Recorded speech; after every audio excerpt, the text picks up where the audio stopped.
আগামী ২৪ ঘন্টায় দেশের ৩ বিভাগে ভারী থেকে অতি ভারী বর্ষণ হতে পারে বলে জানিয়েছে আবহাওয়া অধিদপ্তর। সেই সঙ্গে রয়েছে পাহাড়ি এলাকায় ভূমিধসেরও আশঙ্কা। বুধবার ৬ আগস্ট আবহাওয়াবিদ হাফিজুর রহমানের সই করা ভারী বর্ষণের সতর্কবার্তায় এ তথ্য জানানো হয়েছে। সতর্কবার্তায় বলা হয়, সক্রিয় দক্ষিণ পশ্চিম মৌসুমি বায়ুর প্রভাবে আজ দুপুর ২টা থেকে পরবর্তী ৪৮ ঘন্টায় ঢাকা, খুলনা, বরিশাল ও চট্টগ্রামের বিভাগে কোথাও কোথাও ভারী থেকে অতি ভারী বর্ষণ হতে পারে।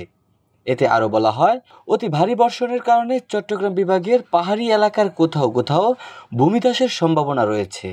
এদিকে সবশেষ সারা দেশের জন্য দেওয়া ১২০ ঘন্টার পূর্বাভাসে বলা হয়েছে, আজ ঢাকা, খুলনা, বরিশাল ও চট্টগ্রাম বিভাগের অধিকাংশ জায়গায় এবং রংপুর, রাজশাহী, ময়মনসিংহ ও সিলেট বিভাগের অনেক জায়গায় অস্থায়ীভাবে দমকা হাওয়াসহ হালকা থেকে মাঝারি ধরনের বৃষ্টি বা বজ্রবৃষ্টি হতে পারে। সেই সঙ্গে সারা দেশের কোথাও কোথাও মাঝারি থেকে অতি ভারী বর্ষণ হতে পারে। সারা দেশে দিন ও রাতের তাপমাত্রা সামান্যই কমতে পারে।